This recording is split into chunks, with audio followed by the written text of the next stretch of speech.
Et bonjour à tous et bienvenue dans ce récap Ocaseo, le tableau des scores 2025 pour Ocaseo. C'est Olivier et je suis avec Guillaume. Comment ça va Guillaume? Salut à tous, eh ben ça va bien Olivier, prêt pour une nouvelle année. On a attendu avec impatience de faire ce récap. Et ouais, 2025 qui est fini et on va tout vous dire, on va tout vous partager. On a prévu un petit sommaire, on va vous dire plein de choses. Mais avant ça, avant d'entrer dans le vif du sujet, tout d'abord, hop, bonne année 2026 à tous. J'espère que vous avez passé une très bonne année 2025, que vous avez joué à plein de jeux, que vous avez fait plein de découvertes sympathiques à partager. N'hésitez pas en commentaire à nous dire quels sont vos jeux de 2025, quelles sont vos attentes de 2026. Et en tout cas, bonne année. Puis on espère que ça sera une belle année 2026 pour le jeu de société. Et sans plus tarder, je vous propose qu'on regarde ensemble le sommaire de quoi on va parler. Donc vous allez voir, c'est très bien ficelé. Je vous ai prévu un petit document aux petits oignons. Donc voilà, Guillaume et Cléa m'ont un petit peu aidé à préparer tout ça. Et il va y avoir des chiffres, il va y avoir du top, il va y avoir pas mal de choses. Hop. Donc, le tableau des scores 2025, de quoi on va parler? Eh ben, on l'a déjà dit, hein, bonne année à vous. Ensuite, on va regarder un petit peu les chiffres d'Ocaseo, le site web, combien de jeux on a vendus, combien de personnes passent sur le site, on va regarder tout ça. Les projets de 2025, un petit récap, c'est Guillaume qui va nous faire tout ça. Qu'est-ce qu'il a fait, sur quoi il a travaillé? Est-ce qu'il a travaillé déjà? Attention, on va vérifier tout ça. On va regarder les tops Ocaseo, les top ventes, les top wishlist et les top jeux mis en vente sur Ocaseo. On va se faire une petite rétrospective sur YouTube et sur les réseaux sociaux. Hein. C'était la nouveauté 2025 où on a créé ça, on a créé la chaîne YouTube il y a un peu plus d'un an. Les réseaux sociaux aussi qui ont vu le jour en 2025. Donc on va faire un petit récap. Enfin, on va vous partager nos jeux préférés, ceux que nous, auxquels on a préféré jouer cette année. Et enfin, on va se projeter un peu plus sur 2026 en regardant un petit peu les projets et objectifs sur Ocaseo. Donc voilà. Ça te va, Guillaume? C'est parfait, j'ai hâte de découvrir tout ça. Eh ben allez, c'est parti. On va commencer directement avec les chiffres. Tac. Donc les chiffres, on va regarder un petit peu les utilisateurs. Donc je vais vous décortiquer un petit peu tout ça. Je vais essayer de vulgariser un petit peu pour ceux qui n'ont pas forcément l'habitude des chiffres web. Donc on va regarder le trafic. Le trafic, c'est quoi? C'est le nombre de personnes qui viennent sur votre site web. Donc on pourrait appeler ça un magasin web. Donc par exemple, moi j'aime bien prendre une comparaison avec un magasin physique. Donc moi donc je suis un utilisateur, donc un user. Je vais dans le magasin le matin, ça me fait un de trafic. Si je reviens l'après-midi, je suis toujours un user, je suis toujours le même utilisateur. Et par contre, ça fait un deuxième trafic parce que je suis venu deux fois dans la boutique. Voilà, c'est un peu comme ça que ça fonctionne. Et après, bah, les utilisateurs actifs, ça va plutôt être les gens qui sont connectés à leur compte qu'on arrive à identifier. Alors, pour le trafic, donc on a eu 3 165 000 sessions, donc plus de 3 millions de personnes qui sont venues sur le site tout de même, ça fait quand même un joli trafic. On notera que c'est 15% de moins que l'année dernière, donc tout trafic confondu, et en termes d'utilisateurs, ça nous fait 870 000 utilisateurs, et là c'est moins 4% par rapport à l'année dernière. Donc déjà, on peut regarder et interpréter une première chose, c'est que les utilisateurs ont moins baissé que le trafic. Donc ouais, certes, il y a un peu moins d'utilisateurs, mais surtout, c'est des utilisateurs qui revenaient moins souvent. Donc peut-être que ils avaient des recherches plus pertinentes, peut-être qu'ils avaient moins de budget pour acheter des jeux, peut-être qu'ils avaient envie de moins vendre des jeux et garder un peu plus de jeux. Après, on peut faire pas mal d'interprétations là-dessus. Sur les utilisateurs actifs du site, on va être à 52 000 utilisateurs tout de même, donc 52 000 personnes, plus de 52 000 personnes qui ont un compte et qui viennent régulièrement tout au long de l'année sur Ocaseo, soit pour vendre, soit pour acheter, ou la plupart du temps un peu les deux. D'ailleurs, je sais pas si tu as des stats là-dessus. Est-ce que ça arrive qu'il y ait que des vendeurs ou que des acheteurs, ou globalement les gens font un peu tout? Il y a plus d'acheteurs que de vendeurs. Je dirais que c'est du 2 tiers, 1 tiers. Les gens, souvent, ils achètent, ils aiment bien acheter sur Ocaseo, mais après, il y a un affectif. Faut que la ludothèque commence à être vraiment trop grosse à la maison pour se dire ok, allez, cette fois-ci je vends des jeux. Sinon moi j'ai constaté que les joueurs passionnés en général gardent leurs jeux même s'ils savent qu'ils n'y joueront plus. Et souvent ils me disent ah j'arriverai pas, je suis pas sûr que j'arriverai à vendre mes jeux. Un jour ou l'autre ils franchissent le pas, mais donc du coup sur Ocasio il y a quand même plus d'acheteurs que de vendeurs. Ok, ça marche. Juste fais bien attention au micro, bien le mettre devant la bouche pour qu'on t'entende bien. Euh, Voilà. alors effectivement, je te remercie. Effectivement, moi, en tant que vendeur sur Ocaseo, moi je fais les deux, j'achète et je vends sur Ocaseo, même si je vends peut-être un petit peu plus que ce que j'achète. Des fois, je mets des petits jeux, des vieux jeux, et je me dis mais jamais personne va vouloir de ce vieux truc à 3 balles. Et si, on trouve toujours quelqu'un vers chez soi qui qui a envie de ce jeu. On ne sait pas pourquoi. C'est vrai qu'il faudrait que je pose la question une fois. Pourquoi ce jeu et pas un autre. Donc voilà pour les stats de trafic. Maintenant, on va aller voir, hop, les stats de vente de jeux. Donc on va regarder combien de jeux ont été mis en vente, combien de jeux ont été vendus, et enfin le volume d'affaires que ça a brassé sur Ocasio. Alors, 164 000 annonces publiées. Donc là, on est un peu comme le trafic, on est à moins 15% par rapport à l'année dernière. Donc ça suit bien le trafic, ça suit la logique. Sur les jeux vendus, pas de surprise, on est quasiment pareil, 47 000 jeux qui se sont vendus sur Ocaseo, et pour un volume d'affaires de 2 millions d'euros environ. Donc le volume d'affaires, pour rappel, c'est pas dans la poche de Guillaume, hein, c'est pas Guillaume qui récupère cet argent, il ne touche rien du tout sur cet argent, c'est juste le volume d'affaires qui a transité par Ocaseo, sur lesquels il y a eu une vente donc d'utilisateur à utilisateur. Et puis c'est les ventes qu'on connaît, hein, parce qu'il y a des gens aussi qui s'arrangent en dehors un petit peu d'Ocasio. Si on fait une petite division simple, donc 2 millions divisé par 47 000 ventes, ça nous fait des achats moyens de 43 euros. Donc voilà, les gens achètent en moyenne pour 43 euros sur Ocasio. Donc évidemment, il y a des jeux qui partent à 4 balles, il y a des jeux qui partent à 200 balles, mais ça fait une petite moyenne d'achat. C'est une moyenne qui reste constante au fil des années. Ouais, c'est vrai que l'année dernière, c'était quasiment la même. Ça a très légèrement baissé d'un euro, je crois, ou 1 euro et des brouettes. Ouais, bon. On est toujours dans ces eaux-là entre 40 et 45 de toute façon. Yes. Ça change pas beaucoup. Et donc du coup, on va aller un petit peu plus loin cette année que l'année dernière, c'est qu'on va observer un petit peu les tendances, vu qu'on a commencé à avoir assez de recul sur tous les petits chiffres qu'on note au cours de l'année. Et donc du coup, on va aller regarder les tendances. Donc on va regarder les tendances de session, donc de trafic des gens qui passent. Donc on peut observer en vert, c'est le trafic de cette année, en jaune le trafic de l'année dernière. Quand je dis cette année, c'est 2025. Hein, je viens d'y penser en le disant. Donc en vert, c'est le trafic de 2025. En jaune, c'est le trafic de 2024. Donc on voit qu'on est en dessous de 2024 sur 2025. Mais ce qu'on voit aussi surtout, c'est que la courbe 2024 avait bien descendu et la courbe 2025 remonte légèrement. Et en fait, les courbes vont se rejoindre petit à petit. Donc ça va de mieux en mieux. Et on peut même voir qu'en décembre, voilà, on a dépassé le nombre de visiteurs que décembre 2024. Donc voilà, ça va dans le bon sens. Et ça y est, on retrouve de la croissance. Donc ça, c'est plutôt cool et encourageant. Et en plus des visiteurs, il y a eu plus de volume d'affaires, donc plus de jeux vendus en euros sur Ocasio. Autre chose assez positive également sur ce mois de décembre, c'est qu'on a atteint les 803 VIP à fin décembre, et donc surtout c'est plus 32% par rapport à l'année dernière, donc c'est assez énorme. Donc on vous en remercie quand même parce que c'est assez important les VIP.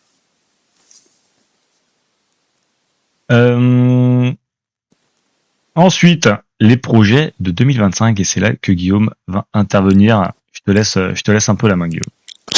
Oui, merci. C'est la rétrospective, effectivement. Qu'est-ce que j'ai bien pu faire en 2025 pendant que vous achetiez et vendiez vos jeux?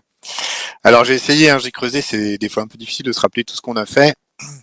La première chose que j'ai faite l'année dernière, on en avait peut-être déjà parlé dans un précédent vlog, hein, c'était j'avais rajouté l'annuaire des festivals. Alors aujourd'hui, vous le voyez bien, il est en home, il est début, dès qu'on arrive dessus, etc. L'idée, c'est remettre Ocasio au niveau du local. Les frais de port, les frais de Mondial Relais, Colissimo explosent. Pour des jeux qu'on vend 30 euros, ça devient très compliqué de rajouter 8 euros de frais de port. Donc du coup, le local, pour moi, je me dis, il faut vraiment miser dessus. Et il y a le local et puis il y a aussi les festivals, c'est aussi une forme de local puisque c'est un moment, un week-end où plein de joueurs vont se retrouver en même temps sur un lieu. Et c'est l'occasion peut-être de, sans savoir, en fait, on croise des gens qui ont aussi des comptes Ocasio et peut-être qu'ils avaient le jeu qu'on cherche et qu'ils avaient en vente. Donc c'est pour ça que j'avais créé la fonction de festival. Il suffit d'aller, on a fait des vidéos de présentation, hein, enfin vous le retrouvez facilement.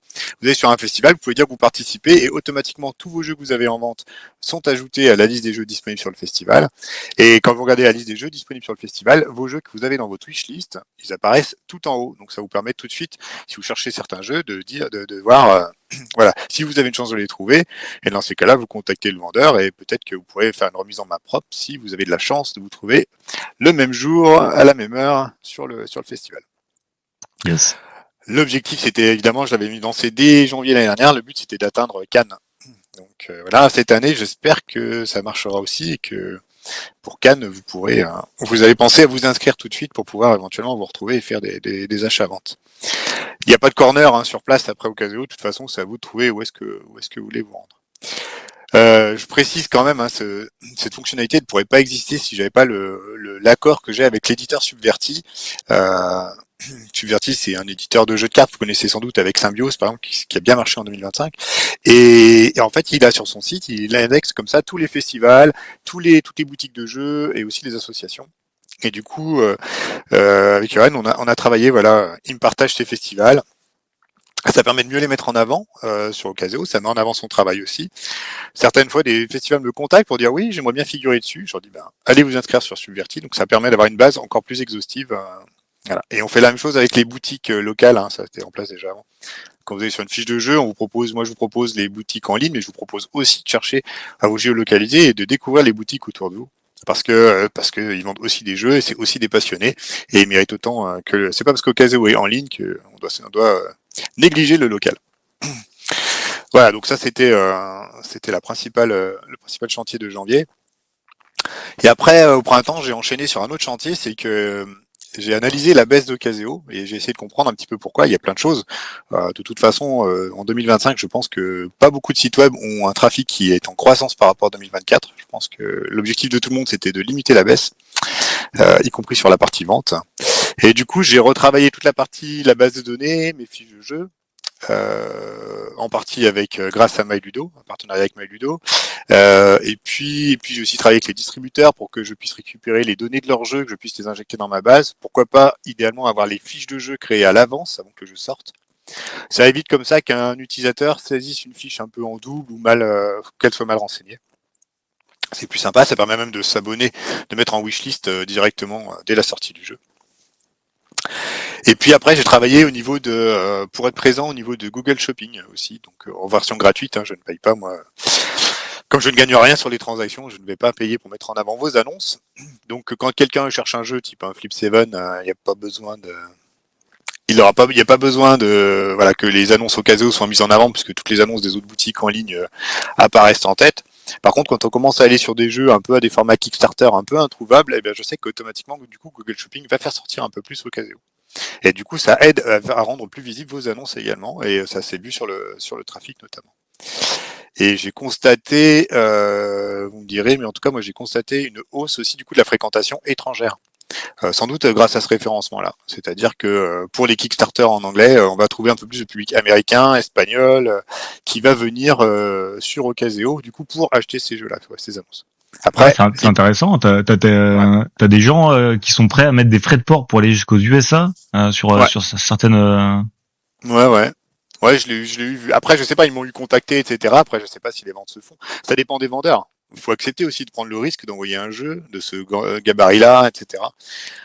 Sans parler des péripéties des frais de douane de 2025, mais bon. Ouais. Moi, ça m'est arrivé de vendre des jeux. Alors, c'était pas via Ocasio, c'était via LBG Market, mais de vendre certaines particularités, des jeux très rares, des petites extensions pour des jeux, etc. À vendre à du public américain, voire même expédier une fois un Américain qui était en Chine. Okay. Et qui l'a reçu en moins d'une semaine. Donc ouais, il y a un peu de tout. Voilà, j'ai rajouté, après j'ai regardé un petit peu ce que j'avais pu mettre aussi, j'ai mis des sous-catégories dans les gammes, donc ça vous parlera peut-être pas trop, mais quand vous allez sur, et il y a encore beaucoup de travail à faire, mais quand vous allez sur une gamme comme Horror Arkham, le jeu de cartes, ou le Seigneur des Anneaux, JCE, on est noyé parce qu'il y a eu des tas de cycles différents, il y a énormément d'extensions, Donc l'idée, c'était de pouvoir catégoriser, de pouvoir filtrer, de dire je veux voir que les extensions de tel cycle, par exemple, etc. Même si l'essentiel des jeux sont vendus en boîte de base plus extension, c'est quand même pratique des fois de pouvoir trouver un peu sous forme de catégorie comme ça les jeux. J'ai mis par exemple pour les aventuriers du rail également. J'ai séparé entre les grosses boîtes, les petites boîtes, il y a les versions enfants, on s'y perd un petit peu dans la gamme. Donc en gros une idée de faire des sous-gammes. Et je pense qu'il y aura des modifications que j'apporterai encore en 2026 après, notamment peut-être masquer tout ce qui n'a pas d'annonce de base. On peut déjà le filtrer aujourd'hui, c'est pareil pour pas tout voir. Mais... Voilà. Ensuite, fin du printemps, j'ai travaillé tout ce qui était la mise en avant des baisses de prix. Maintenant, quand un vendeur baisse son prix, on le voit, il y a une petite flèche verte pointée vers le bas, à côté du prix, pour savoir que le prix a été baissé dans les 15 derniers jours. Et on peut même voir l'historique. Ça permet de voir à quel point il a baissé le prix ou pas. Et cet historique, il sert aussi à d'autres choses. C'est pour limiter le comportement de certains qui y mettent un prix et à l'inverse, ils le montent au fil du temps. Là, s'il le monte, ça se voit. Ça détecte pas, ça mettra pas une flèche hausse de prix, mais par contre, on peut quand même surveiller un petit peu plus l'historique qui a été fait sur une annonce. Moi, je pense que c'est une information qui est intéressante pour tout le monde. Et derrière ces mises en avant de prix, l'idée c'était aussi, ça m'avait été demandé un peu par des utilisateurs, et c'est vrai que c'est pertinent, c'est d'être notifié en fait quand il y a des baisses. Parce que si vous mettez un jeu dans votre wishlist, par exemple avec un prix maximum à 40 €, et qu'un jeu quelqu'un a mis une annonce à 50, vous n'avez pas la notif, vous n'avez pas l'alerte par mail, mais si ensuite il baisse son tarif à un tarif inférieur à 40 €, là vous allez recevoir du coup un mail. Mais c'était tout. Et l'idée c'est peut-être de faire un peu plus, c'est-à-dire que même des jeux que vous avez mis dans vos favoris, que vous avez mis par exemple, je sais pas, moi il y a des jeux, je surveille, je me dis ah ouais là il est 5 € trop cher par rapport à ce que je suis prêt à mettre, mais s'il baisse son prix, ça m'intéresse. Du coup, il suffit de le mettre dans ses favoris, et le jour où le vendeur baisse le prix, hop, je peux recevoir une notification. Donc les notifications, elles apparaissent que sur le site avec la petite cloche qui est en haut, pour pas vous envoyer trop de mails. Et ensuite, vous avez un récap chaque jour à 20h qui vous est envoyé pour vous dire voilà, parmi vos jeux dans les wishlists et dans vos favoris, voilà ceux qui ont fait l'objet de baisse de prix par exemple.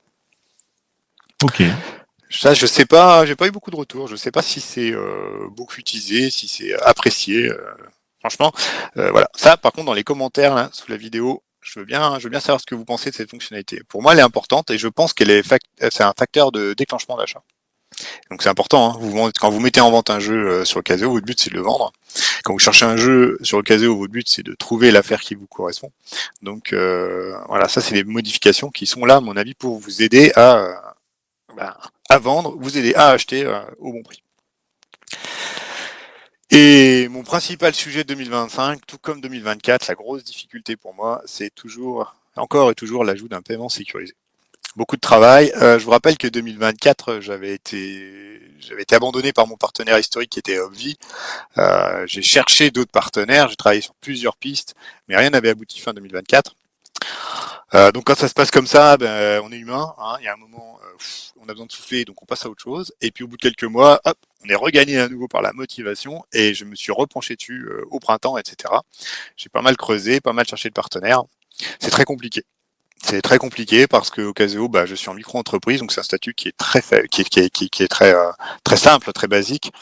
Et la plupart des partenaires de paiement ne veulent pas travailler avec des statuts comme le mien, ou alors ne veulent pas travailler avec des marketplaces qui sont juste en individu, en particulier vers particulier. Ouais, puis il faut expliquer que c'est un sujet compliqué. C'est pas juste un site internet où on a besoin de récupérer du cash. C'est plutôt où il y a un système de pay in pay out où faut prendre l'argent, le récupérer, le faire stagner quelque part et le renvoyer. Et donc c'est vraiment un système beaucoup plus complexe. Et la difficulté principale aujourd'hui dans les solutions, celles qui existent et qui seraient prêtes à travailler avec moi, c'est leurs tarifs qui sont très très élevés. On parle de 1 500 € par mois purement de prix forfaitaire d'abonnement, hein, même pas ensuite de frais supplémentaires sur les paiements, etc. Une raison assez simple à ça, c'est la réglementation de l'Union européenne, notamment pour refaire les virements, les payouts, pour faire les virements aux vendeurs. Quand ils vont récupérer l'argent, il va falloir qu'il y ait une procédure pour vérifier leur identité, etc. Il y a énormément de sécurisation, sans doute de lutte contre le blanchiment d'argent, mais enfin bon. Voilà. En tout cas, ça trace beaucoup les citoyens et ça donne beaucoup de complexité technique, donc que le prestataire intermédiaire va forcément facturer à un moment ou un autre en bout de chaîne. Donc c'était compliqué. J'ai les pistes qui me restent en fin 2025, c'était un Stripe, mais c'est pareil, on arrive sur des frais qui sont moins élevés, mais enfin ils vont me demander 2 euros par mois et par vendeur. J'ai regardé sur un mois sur Caseo, c'est entre 4 et 5 000 ventes, c'est à peu près 2000 vendeurs différents. Donc de base, ça me coûte 4 000 euros par mois, c'est complètement impossible. Ouais. Et il reste PayPal, qui n'est pas la meilleure des solutions d'un point de vue frais, etc. On est bien d'accord. Leur solution, elle a pas mal de défauts, mais elle a l'avantage que je peux quand même l'implémenter, je peux y aller. Donc ce sera sans doute le chantier, la fin du chantier pour 2026, ça va être sans doute ça. Je vais partir avec du PayPal au départ. Ok, donc un beau projet 2024, 2025, 2026. Ouais, j'aimerais bien terminer. Et si jamais j'arrive à faire passer tout ça, j'ai déjà commencé aussi. Je travaille avec Mondial Relais. L'idée, c'est de proposer du coup aussi toute la gestion de livraison via Mondial Relais. Alors Mondial Relais, pourquoi ? Parce que je pense qu'aujourd'hui, c'est le réseau principal en France. C'est les plus fiables. Ils n'étaient pas super fiables sur leur début, mais je trouve qu'aujourd'hui, c'est mon expérience personnelle montre qu'ils sont quand même vraiment au niveau. Ils ont un énorme réseau, etc. Et on peut facilement démarrer une période d'essai avec eux. Donc je vais commencer avec eux. Si ça marche bien, ensuite j'embrayerai avec les autres solutions. Notamment, j'ai des contacts avec Chronopost et Shop2Shop par exemple.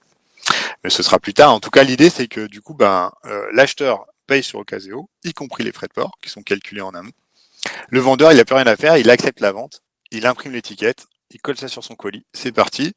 Le colis il est tracé, quand il est marqué livré, l'acheteur il a plus qu'à valider comme avant. Et là on débloque si tout est ok, on débloque les fonds pour le vendeur directement. Voilà, c'est un beau projet. Et s'il y a un problème, l'idée ce sera que ce soit moi qui vais gérer les litiges. Parce qu'à mon avis, les litiges, il n'y en a pas tant que ça. Je pense que ça en fait quelques-uns par semaine, peut-être même pas un par jour. Donc je peux tout à fait prendre cette charge-là de mon côté. Voilà, mais c'est pour ça que ce n'est toujours pas terminé et c'est pour ça que certains chantiers que j'avais pour 2025 ne sont toujours pas arrivés et ils arriveront plus tard quand ça se sera fait. Voilà, je sais pas si... Ok, ça marche. T'as spoilé un petit peu 2026 du coup, mais bon, ok, oui, c'est pas grave. C'est parce qu'en fait, c'est toujours pareil, on est obligé de faire un instant T, un bilan, mais en vrai, c'est un flow continu, donc voilà. Mais j'ai encore des belles choses pour 2026. Cool. On verra ça tout à l'heure. Merci pour tout ça, de ce partage, donc de tous les projets que tu as menés de front sur Ocaseo en 2025. Effectivement, il y avait un gros travail, tu le disais, sur récupérer du trafic, et comme tu disais, beaucoup de sites internet étaient en déficit, et c'était le sujet, c'était plus de freiner la récession plutôt que d'aller faire de la croissance. Effectivement, le monde du retail allait pas très bien en 2025, ça a l'air d'aller un petit peu mieux pour l'instant. On prend des pincettes parce que on verra, on est que mi-janvier. Mais globalement, effectivement, le retail va pas forcément très bien. Le jeu de société est une niche dans ce monde du retail, donc forcément c'est un peu plus compliqué quand il y a des problèmes de pouvoir d'achat, quand il y a des problèmes aussi de hausse des coûts, d'un peu tout. Mais voilà, ça a l'air un petit peu de se résorber, donc on a envie d'être plutôt positif et d'aller de l'avant. Donc la suite, on a quoi ? On a les tops. Donc ça y est, on va attaquer les tops. Donc là, le premier top qu'on vous propose, c'est les jeux qui se sont vendus en moins de 3 jours. Parce qu'en fait, les ventes se font assez rapidement. Hein, tu m'arrêtes si je me trompe, Guillaume. Les ventes se font assez rapidement sur Ocaseo. Globalement, en moins d'une semaine, vous avez vendu vos jeux si le bon prix, c'est un bon prix sur un bon jeu. Et donc forcément, les ventes vont très très vite. Donc du coup, on regarde beaucoup les ventes en moins de 3 jours parce que ça veut dire que c'est les jeux qui sont très demandés, très recherchés. Ouais, c'est plus la moitié des ventes en moins de 3 jours. Et les 3/4 des annonces partent en une semaine. Ouais, donc ça fait. Après, le reste, ça peut rester longtemps. Partir ou pas partir. C'est vrai que t'aimes bien dire que si au bout d'une semaine elle n'est pas vendue l'annonce, faut se poser des questions et faut remettre le bon prix. Oui, voilà. De toute façon, exactement. Si votre annonce elle est pas au bon prix, ça part pas. Ok. Et donc du coup, on va rentrer directement dans ce top. Donc c'est j'ai fait des top 10. Donc à la 10e position, des jeux les plus vendus en moins de 3 jours. Vous allez avoir un de mes petits chouchous, Ayla et l'éclat de la montagne, qui s'est vendu en moins de 3 jours à 40 exemplaires. Donc à chaque fois, il y a le chiffre. Hein, je vais vous le dire si jamais vous le voyez mal sur le petit chrono que j'ai mis. En 9e position, Malia, avec 41 ventes en moins de 3 jours. Ensuite, C'est pas mal parce que c'est un jeu qui est sorti en novembre. Ouais. C'est déjà beaucoup acheté vendu, quoi. Ouais. Château Blanc. On en reparlera tout à l'heure. Ouais, je suis roi du teaser. Ensuite, on a Wingspan avec 43 ventes en moins de 3 jours, donc forcément qui s'est pas mal vendu. Hein. Et en plus, il y avait l'année d'avant, il y avait Wormspan, et cette année, il y a eu Fishspan, si je dis pas de bêtises. Oui, il y a toute une filière à exploiter. Ouais, moi ça me dérange pas hein, qu'on fasse une franchise et que ça marche bien. Il y a plein de jeux qui le font très bien. Il y a Dune, Clank, enfin voilà, il y a plein de jeux, donc pourquoi pas avec des collections avec des animaux, il y a aucun souci.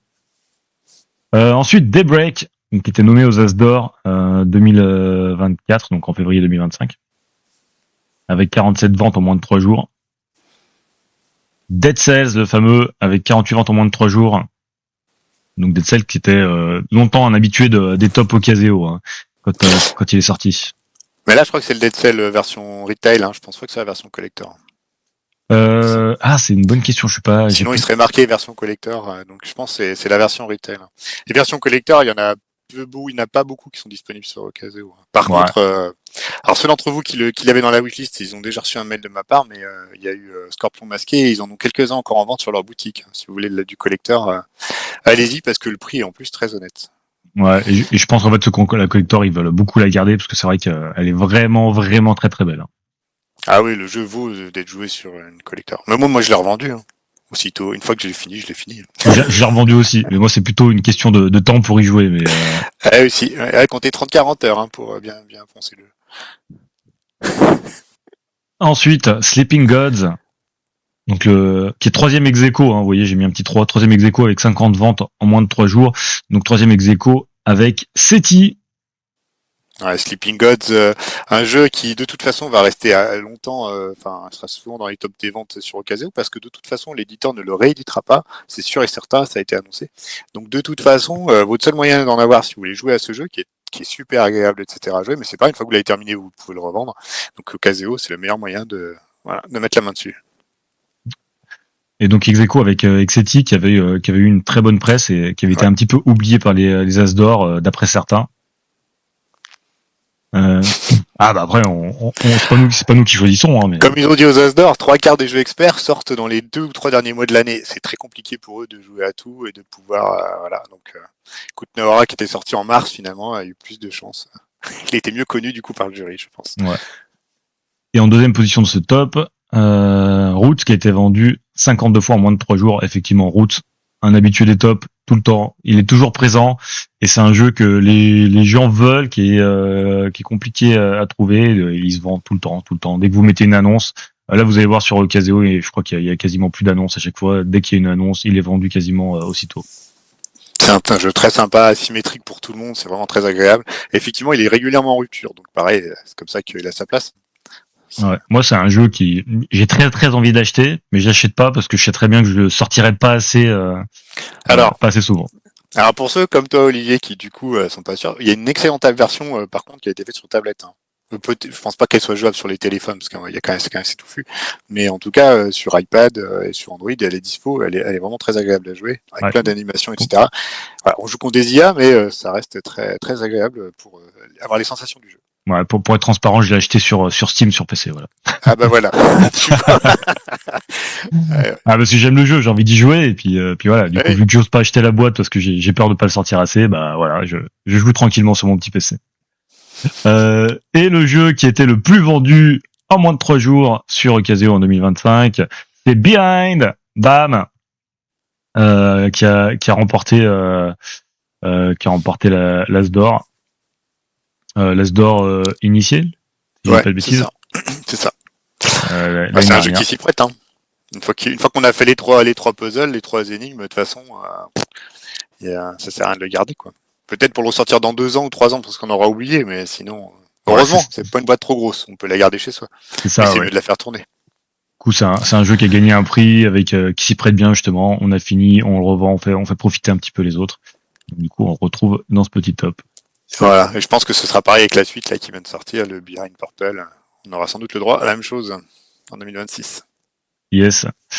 Et du coup, j'en profite pour un petit mot sur le nombre de jeux qui se sont vendus en moins de 24 heures sur Caseo.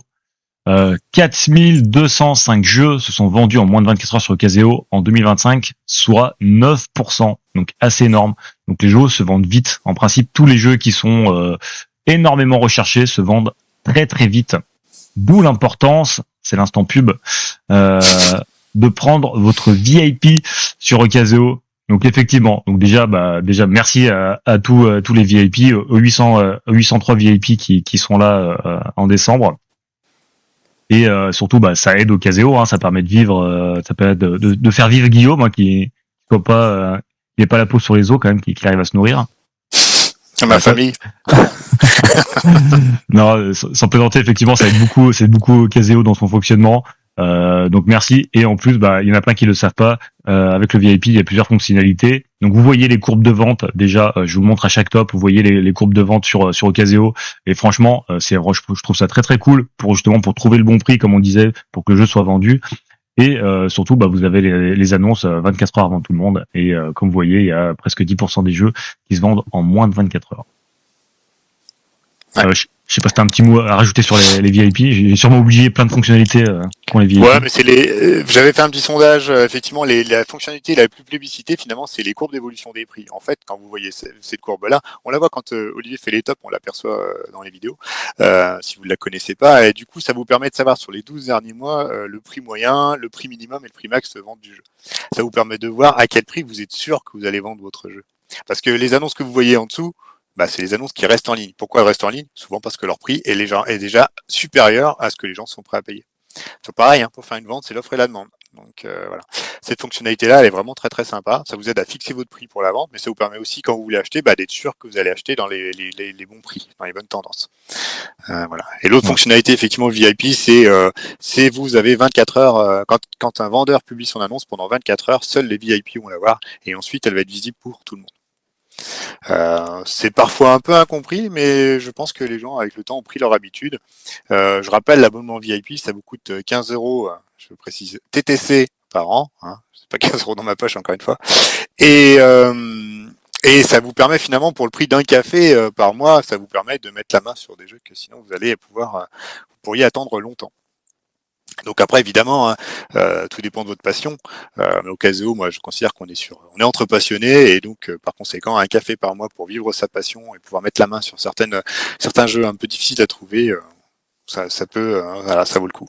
Et merci pour votre soutien aussi, c'est important. Certains le prennent juste pour me soutenir. Je suis touché, je suis sensible à ça. Et c'est pour ça que j'essaie toujours de vous donner, des bonnes fonctionnalités en retour. Et dernier point, j'ai pas abordé sur le récap 2025, mais on a montré que le trafic avait baissé. Pire, ce qui a beaucoup baissé pour moi, c'est les revenus publicitaires des régies, ce que j'appelle une régie tiers. C'est-à-dire que moi, en tant qu'Ocaseo, je suis déjà régie, je vais voir les éditeurs, les boutiques de jeux, vous le voyez, il y a toujours des pubs. J'essaie de mettre un maximum de pubs qui sont que en relation avec le monde du jeu. Parce que du coup, pour moi, je pense que c'est une information plus qu'une publicité. Pour vous, c'est moins intrusif. Mais j'avais des espaces de libre, donc j'avais décidé de travailler avec une régie qui mettrait des publicités hautes, donc de voitures, de vacances, de peu importe. C'était un peu plus intrusif, vous aviez une pop-up qui apparaissait en bas, il y en avait un peu plus dans le contenu, etc. Et au fil de 2025, les revenus ont plongé complètement. Donc à la fin, j'ai dit que de toute façon, pour gagner quelques euros par mois, autant tout enlever, ça valait plus le coup. Quand mes revenus ont été divisés par presque 10 sur certains mois, j'ai dit ça sert à rien, j'enlève tout, et voilà, du coup vous avez une navigation plus fluide aujourd'hui, mais je n'aurais pas pu faire ça si en parallèle le VIP ne marchait pas. Si j'avais pas 800 VIP, évidemment j'aurais eu plus de mal pour joindre les deux bouts. Voilà, donc là, de l'importance des VIP. Maintenant on est à 800 VIP, je pense qu'on atteint, on verra dans un an, on fera le récap. Mais moi quand j'ai mis en place cette fonctionnalité il y a 2 ans, c'était mon objectif. C'était 800 parce que je pense que c'est à peu près le volume qu'il y a parmi les passionnés en France, etc. Donc si on monte, c'est tant mieux. Si on restera sans doute à mon avis autour des 800, c'est déjà super. Voilà. Merci encore pour votre soutien. Yes. Merci à toi pour cette fonctionnalité. Mais c'est vrai que moi je m'en sers énormément pour acheter et pour vendre. Je regarde toujours les courbes, et en plus c'est super bien fait parce que t'as jeu seul, jeu avec extension, donc t'as plusieurs courbes. Ça permet vraiment de voir plus clair. Sous réserve des erreurs des vendeurs, des fois, avec extension, pas extension, mais bon, globalement, on arrive à comprendre ces courbes-là, quoi. Yes. Bon, on va passer au prochain top. Et il s'agit des jeux les plus recherchés, donc le plus ajouté dans la wishlist. Donc déjà, on va faire un premier disclaimer là-dessus. C'est que les jeux dans la wishlist, c'est une capture au 31 décembre 2025, une capture des jeux qui ont été ajoutés dans la wishlist en 2025. Donc c'est-à-dire que les jeux qui ont été ajoutés puis enlevés en 2025, on les verra pas parce que du coup ils ont été enlevés. Donc voilà, c'était pour prévenir de ça. Et du coup, ça donne quelque part un tour d'horizon assez dans le temps. Donc on est vraiment dans le présent actuellement pour savoir quels sont les jeux les plus recherchés qui ont été ajoutés en 2025. Et ben allez, let's go. On commence avec la 10e position. L'étonnant Hit. Il est régulièrement, il arrive dans les tops Hit. Donc c'est un jeu qui plaît pas mal. J'arrive à le comprendre. C'est plutôt un jeu qui est assez cool, qui joue assez vite, avec des extensions. Et peut-être pour ça d'ailleurs qu'il revient un peu sur le devant de la scène. Ouais, il y a encore une extension qui arrive cette année, hein, je crois. Et au moins l'éditeur derrière des The Founders, on peut leur faire confiance là-dessus. Quand un jeu marche, tous les ans ils vont alimenter le jeu. C'est intéressant, ça permet toujours y rejouer. Enfin voilà, il va pas prendre la poussière sur l'étagère. En 9e position, Dragon Eclipse. 125 ajouts dans la wishlist. Je t'avoue que j'ai pas d'infos sur ce jeu-là. Je connais pas non plus. Inconnu au bataillon. C'est un inconnu. Ouais. Je sais que c'est un crowdfunding, c'est tout ce que je peux vous dire, parce que du coup je suis allé voir vite fait. Ensuite, Eternal Dex, donc le jeu qui a beaucoup plu en 2025. Hein. Celui-là, c'est un des jeux de chez Pixie Game qui a beaucoup fait parler. Ouais. Un jeu très malin, mais à mon avis, qui pâtit de sa rupture régulière. Donc pareil, du coup, les gens le cherchent sur Ocasio puisqu'ils peuvent pas le trouver en boutique. Ensuite, Toy Battle. Alors Toy Battle, un très très bon jeu. Il y en a même certains qui le pressentent pour l'As d'or. Hein. En tout cas, c'est une très bonne vente. Hein. Toutes les boutiques ont Toy Battle normalement dans leur top 10 des ventes sur l'année 2025.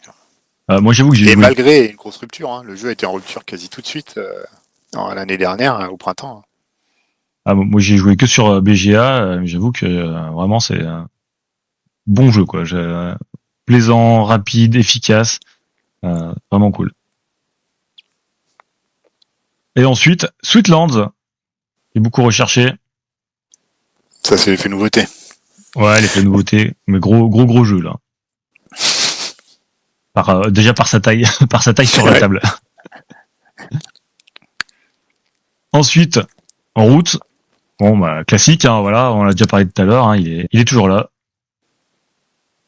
Endeavor, eau profonde, qui est pas mal recherché. Ensuite, Zenith en top 3. Donc Zenith aussi qui est pressenti pour être pour avoir une belle place dans les As d'or. Il n'y a pas de place pour tout le monde, hein. Il va falloir faire des choix. Il va falloir faire des choix. Cela dit, ils vont peut-être faire une catégorie jeux à deux, parce qu'il y a eu tellement de jeux à deux sortis l'année dernière que peut-être qu'ils créeront une catégorie spéciale pour pouvoir. C'est vrai qu'il y en a eu pas mal. Et je pense c'est un peu son point faible, c'est le nombre de joueurs. Après, on peut jouer à 4, hein. J'ai déjà fait une partie à 4, c'est pareil, c'est très agréable, mais je pense qu'à 2, c'est plutôt sa place. En deuxième position, SETI, qui est toujours recherché. Et enfin, en première position, le jeu le plus recherché, c'est Le Seigneur des Anneaux, le destin de la communauté. Donc cette petite reprise de Pandémie, la version Seigneur des Anneaux. C'est pareil, je pense que c'est un jeu, l'éditeur a pas su anticiper, ou de toute façon je les comprends, hein, on peut anticiper le succès ou pas d'un jeu, et celui-là il a tout de suite, il n'y avait pas eu beaucoup de boîtes en fait finalement, je crois qu'ils sont arrivés en France cet été, et du coup le jeu a un très bon buzz, et voilà. Et du coup il est quand même beaucoup recherché. On voit, il y a quasi un facteur x2 entre le premier et le 10e sur les recherches. Ouais, carrément. Et les jeux Seigneur des Anneaux, qui est une franchise qui fonctionne plutôt pas mal sur le jeu de société, hein, entre celui-là qui est beaucoup recherché, qui est plutôt une bonne presse, aussi le jeu de pli, où d'ailleurs il me semble que hier il y a l'extension qui est sortie, enfin la deuxième partie, ouais. Les 2 tours. Oui, les 2 tours. Oui, c'est ça, les tours qui sont sortis. Ouais. Donc ouais, ça fonctionne plutôt pas mal. Et donc voilà pour ce top 2025 des jeux les plus recherchés. Et on va passer au dernier top. Quel est-il? Le top des jeux qui ont été le plus mis en vente. Quels sont les jeux qui ont été beaucoup mis en vente? Certains, il en reste quand même pas mal sur Ocaseo. D'autres qui partent très vite, ils rentrent, ils sortent. Et donc en numéro 10, Ark Nova. Ark Nova, maintenant qui est un classique du jeu expert. Ensuite, This War of Mine, qu'on retrouve régulièrement pareil sur les tops. Seven Wonders. Ouais. This War of Mine, c'est un jeu où les gens jouent, découvrent et après peuvent revendre, etc. Et en plus, il y a eu un Kickstarter pour une deuxième édition, donc ça doit expliquer peut-être certaines mises en vente. Ouais, probable. Les gens revendent pour pouvoir. Même si la deuxième n'est pas encore arrivée, mais. Ouais, mais ils anticipent les gens, ils anticipent. Seven Wonders, la première édition. Donc des jeux mis en vente. Donc voilà, finalement c'est le moyen de profiter de Seven Wonders pas cher, je pense, avec la deuxième édition. La deuxième édition qui commence aussi, on voit un petit peu dans les tops, la deuxième édition de Seven Wonders. Ouais. Wingspan qui est toujours là. Ouais, c'est des jeux qui sont dans tellement de volume que forcément il peut en atterrir plein sur Ocaseo. Wingspan en 6e position, en 7e. Ensuite Mysterium qui va fêter ses 10 ans en 2026 avec une nouvelle boîte, alors qu'il y a déjà beaucoup de boîtes sur Ocaseo. J'ai pas regardé où on en est, mais effectivement c'est un jeu qui je pense où il y en a tellement sur Ocaseo qu'il en reste encore un paquet. Pendant un moment, je crois que c'est plus le cas aujourd'hui, mais pendant un moment, c'était le jeu qui était le plus vendu de tous les temps sur Ocaseo. D'accord. Si on prenait une stat universelle, alors déjà forcément un jeu qui est là depuis 10 ans, c'est sûr qu'il s'est plus vendu qu'un jeu qui est là depuis 2 ans, mais au-delà de ça, c'est quand même un jeu qui a toujours beaucoup d'annonces. Voilà. Mais ça n'empêche pas, je pense que pour autant, s'ils font un refresh cette année, c'est qu'en neuf, ça se vend encore très bien aussi, donc il y a de la demande pour ce jeu, qui reste un jeu toujours agréable à jouer en 2026. Ouais, clairement, moi il est toujours chez moi, je le ressors tous les ans. J'aime bien mettre l'ambiance autour avec des bougies machin, vraiment on se met dans l'ambiance manoir, et surtout c'est l'occasion pour moi de quand ma fille me dit on fait une millième partie de Dixit, je dis on va plutôt faire un petit Mysterium qui est plus sympa, tu vois. Ensuite Clank, parce qu'il y a Clank Catacombe qui est sorti, donc forcément les gens ont dégrossi un petit peu l'étagère pour mettre la nouvelle version. Voilà, j'en fais partie. Seven Wonders Duel, pareil avec l'arrivée on parlait de la franchise Seigneur des Anneaux, mais avec l'arrivée de Duel en Terre du Milieu, effectivement il y a eu pas mal de jeux vendus. Après ça reste toujours un très bon jeu qui est considéré par beaucoup de gens comme le meilleur jeu à deux. Je pense surtout que c'est un des premiers, et en plus il fait très très bien le boulot. J'ai cru comprendre quand même que ceux qui maîtrisent bien Duel en Terre du Milieu, il y a quelques déséquilibres que tu n'as pas dans Seven Wonders Duel. Donc les gens aiment bien regarder les deux quand même aussi. J'ai pas assez joué aux deux jeux pour moi pour comparer, mais c'est les échos que j'ai eus et je fais confiance à ceux qui me les ont fait. Ouais, alors moi si je devais donner une différence vraiment entre les deux, donc j'avoue que j'ai beaucoup plus joué au Duel que Duel en Terre du Milieu, j'ai les deux chez moi. Et Duel en Terre du Milieu, en fait, ils ont simplifié un petit peu le scoring et la façon de jouer, je pense, pour aller chercher un public un peu plus casual avec la thématique Seigneur des Anneaux. Et donc c'est pas impossible qu'il y ait eu un petit déséquilibre avec une ou deux façons de gagner qui surpassent les autres. Ensuite, en 3e position, le top 3, Behind, beaucoup mis en vente, et du coup, beaucoup acheté en moins de 3 jours, comme on a vu tout à l'heure. En 2e position, Dune Imperium, 237 mises en vente, mais c'est un jeu qui se vend énormément, il en reste peu quand même, sur Ocaseo, c'est un jeu qui tourne énormément. Ouais, et j'ai vu, c'est pareil, ceux qui restent, c'est parce les mises à prix sont trop chères. Dès que le jeu arrive vers une 30aine d'euros, il part quasi instantanément. Ouais, surtout sur un jeu où, regardez, il y a 237 mises en vente, forcément, si votre jeu est toujours là et que vous l'avez mis cher, soit que vous voulez pas le vendre, vous voulez pas. En fait, il y a toujours le truc de oui, t'inquiète, je vais mettre des jeux en vente pour dégrossir les étagères à la maison, et puis ils se vendent pas, mince alors. Oh. Et le jeu le plus mis en vente sur Ocaseo en 2025, c'est ISS Vanguard, 262. Un beau jeu, une belle boîte aussi. Il a pas dû plaire aux backers et du coup qui s'en débarrasse. Ouais, je t'avoue que moi j'ai pas joué à Aces Vanguard. J'ai pas joué non plus. C'est un jeu Awaken, donc Awaken, bon, ils font des belles choses, mais souvent au niveau mécanique, ça pêche toujours quelque part. Hein. Donc je suis moins enclin à aller essayer, quoi. D'accord. Ça demande un gros investissement, pas tant financier aussi que en temps et personnel, hein, parce qu'il faut quand même manger la règle, il faut s'impliquer dedans, etc. pour finalement peut-être être un peu déçu. Donc je ne sais pas. Dites-nous, ceux qui ont vendu leur ISS Vanguard, pourquoi. Ouais, c'est vrai que ce sera intéressant de savoir pourquoi il est là, pourquoi il est revendu. Et il peut être en tête parce qu'il est. Alors bon, certains jeux sont sortis avant 2025, mais ISS Vanguard, je crois qu'il a commencé à arriver dans les tops justement dès janvier l'année dernière parce que je crois que les livraisons arrivaient à ce moment-là. Cela dit, de tous les jeux qui sont dans le top, c'est quasiment tous des jeux qui sont sortis avant 2025 en fait. Ouais, c'est vrai. C'est vrai. Bah voilà pour stop.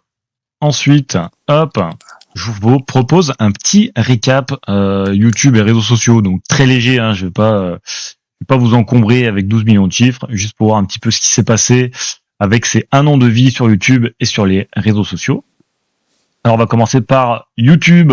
Donc YouTube, on en est à 1084 abonnés au moment où j'ai fait ces stats hier soir.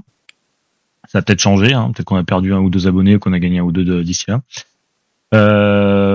Donc c'est plutôt pas mal, hein. En un an de vie, je suis plutôt content. Je pensais pas qu'on atteigne les 1000. J'avais envie, hein, mais j'étais pas sûr. Donc je suis plutôt content. On a fait 42 000 vues pour 2200 heures de vidéos regardées, avec une audience qui est à 76% masculine. Et donc en dessous, je vous ai mis, c'est pas les 3 vidéos les plus vues, mais c'est les 3 vidéos les plus vues de chaque grande catégorie, on va dire, qu'on trouve sur Caseo. Hors vidéos marginales comme celle-ci, le récap ou 2-3 autres tests à droite à gauche. Les 3 grandes catégories, en principe, il y a les vidéos top, les vidéos plus vlog quand on va sur place dans les festivals, et les vidéos jeux où là je vous présente un jeu, où là c'était Clank versus Catacomb, où je compare un peu les jeux. Voilà, c'est les jeux qui me font plaisir, que j'ai envie de partager avec vous. Et donc du coup les vidéos qui m'a un petit peu surprise, hein, qui a très très bien fonctionné cet été. C'était les jeux les plus recherchés par les joueurs. Donc c'est les pages les plus vues du site au Caseo. Donc c'est un top qui vous a beaucoup plu, avec 4300 vues. Sur les vlogs, c'est le vlog à Vichy qu'on a fait en septembre, qui a fait 3900 vues.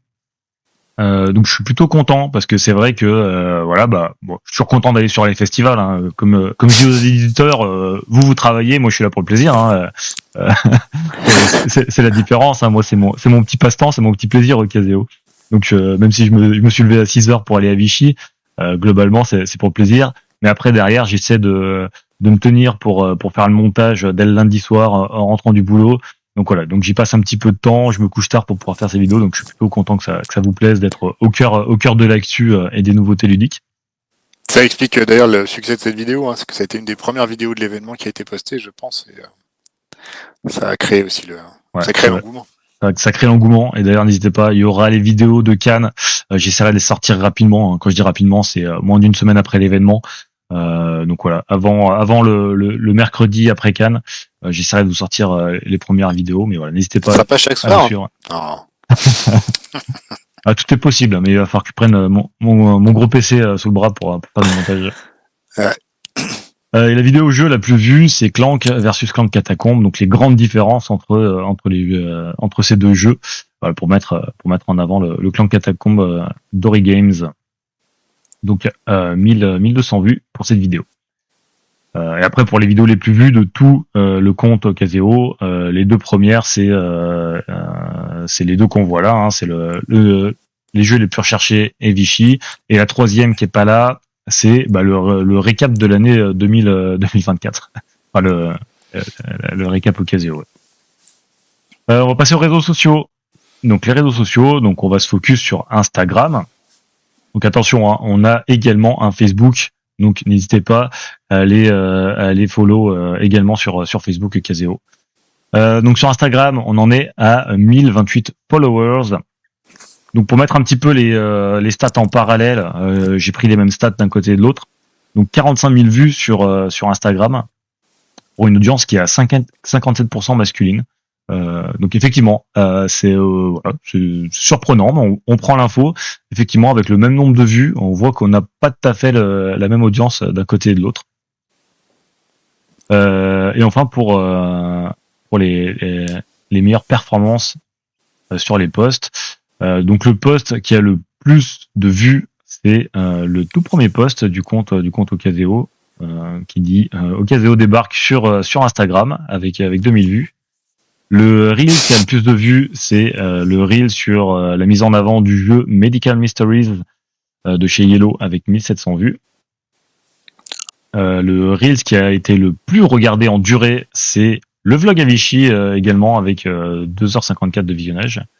Forcément, il est plus long aussi. On n'a pas beaucoup de vidéos sur l'Insta, donc si une vidéo est regardée un peu plus souvent, ça fait vite monter, je pense. Ouais, c'est que les gens aiment bien quand même regarder les coulisses. En plus, ça fait des trucs assez sympas, Cléa. Elle fait c'est assez rigolo. La vidéo est assez fun. Et enfin, le post avec le plus de commentaires, pardon, j'arrive plus à parler, c'est quel est ce jeu avec le Zénith caché avec 33 commentaires. Si jamais vous avez réussi à reconnaître Zénith. Et quels objectifs pour l'année prochaine? Je vous le demande. Donc si on avait un petit peu d'ambition, je vous dirais, on va aux 2000, maintenant qu'on a fait 1000 en un an. Je vous cache pas que je pense qu'il y avait l'effet nouveauté où on a vite grandi parce que beaucoup de gens connaissaient Ocaseo. Maintenant, ça va un petit peu se calmer en étant un peu plus réaliste. Je pense qu'on peut viser les 1500 abonnés, que ce soit sur YouTube ou Instagram, ça serait déjà pas mal pour l'année prochaine. Mais qui sait, on va se laisser la surprise. Ouais. Et pour Insta, vous savez, hein, sans doute ceux qui suivent, en tout cas sur l'Insta, vous pouvez aller voir, c'est Cléa qui fait l'animation. C'est pas, moi, je suis pas capable de communiquer, donc j'ai totalement délégué ça. J'ai la chance d'avoir rencontré Olivier et ensuite j'ai trouvé Cléa pour la partie Insta parce que moi c'est pas mon truc. Moi je suis plutôt dans l'ombre. Ça doit se voir d'ailleurs un petit peu sur les vidéos des festivals, hein, mais je suis pas très à l'aise avec ça. Et puis ça prend du temps, donc je trouve que Cléa le fait très bien. Elle vous fait aussi les newsletters. Elle fait aussi le blog, hein, elle fait un article par mois, donc voilà, l'idée c'est d'avoir une communication un peu renforcer la présence de Ocaseo pour qu'on soit bien connu, notamment par les plus jeunes qui ne connaissent pas forcément ce merveilleux site. Yes. Donc aidez-nous à nous faire connaître, allez liker, partager les posts, les vidéos YouTube, abonnez-vous à la chaîne. Ça nous aide pas mal. En plus, ça nous fait plaisir. Hop. Ensuite, les top jeux de Guillaume. Donc les jeux qui t'ont le plus marqué en 2025. On va commencer avec en 3e position. Alors, l'exercice n'était pas facile, hein, parce qu'il faut choisir des jeux qui sont sortis en 2025, de préférence. Or, je joue très peu, j'ai acheté très peu, j'ai joué à très peu de nouveautés 2025. J'ai énormément joué, mais j'ai pas tant joué à des nouveautés. Donc le 3e jeu, c'est Terrorscape, qui est sorti juste à temps pour Halloween, donc chez Yellow, hein, un jeu qui se joue en 2 équipes, hein, c'est un jeu asymétrique, il y a un joueur qui va jouer le tueur. On va être un peu dans une ambiance massacre à la tronçonneuse. Donc, et puis en face, il va y avoir 3 survivants qui peuvent être joués par 1 à 3 joueurs. Et donc leur but à eux, ça va être de s'échapper avant de se faire massacrer par le tueur. Le tueur, il peut blesser un survivant, et quand il reblesse un survivant, il le tue. Et dans ces cas-là, quand un survivant est tué, le tueur gagne la partie. Voilà, c'est un jeu qui est très sympa, très bonne ambiance. Il a un matériel assez incroyable quand on le pose sur la table. Parce qu'en fait les joueurs ont chacun leur plateau et il y a un écran au milieu. Et l'écran, c'est pas juste un petit carton. Ils ont fait carrément un manoir complet qu'on déploie bien, qui masque bien les différentes. Voilà, on peut pas voir le plateau du tueur par exemple quand on est survivant, etc. Ouais, et ça sert en plus de tout rader ce grand manoir. C'est ça. Ça sert de tout rader, ça sert pour le matériel, c'est très bien fait. C'est une excellente réalisation qu'a fait Yellow, parce qu'à la base c'est un Kickstarter qui vaut plus de 100 € avec beaucoup de bonus, beaucoup de choses comme ça. Yellow, ils ont tout retravaillé pour en faire une version accessible à 50 € parce que voilà, c'est accessible. Pour certains, ça va déjà paraître un peu élevé, mais enfin, faut voir le travail qui est fait. Ils ont même refait une partie du design pour que ce soit, faut que ça soit un peu plus travaillé. Hein. En France, on s'intéresse aussi au design. Il faut aussi que le jeu soit agréable, que le matériel soit lisible. Donc je sais qu'ils ont refait tout ce travail-là. Voilà. Et le jeu, il y a 3 tueurs différents, il y a différentes variantes, il y a une énorme rejouabilité dedans et excellente ambiance, vraiment. C'est une expérience particulière que je ne connais qu'avec ce jeu. Ouais, il est vraiment cool. Il y a l'effet waouh sur la table. Effectivement, la boîte est bien pleine pour 50 euros, donc on en a pour notre argent. Ah, ça fait une belle boîte, hein, bien épaisse. Et allez, en deuxième position, qu'est-ce que tu nous as mis? En deuxième position, je vous mets Amarok. Alors là, attention, je triche presque parce qu'il va sortir pour la plupart des gens en 2026. Mais j'ai eu l'occasion, moi, d'y jouer dès 2025. Il s'appelait Instinct avant, c'est chez l'éditeur Subverti. Mais ils ont fait une petite campagne Ulule fin d'année dernière, je crois en novembre, pour pouvoir éventuellement avoir des boîtes sous le sapin. Donc j'ai fait ça pour avoir ma boîte. Et puis alors, la campagne était relayée sur Ocasio.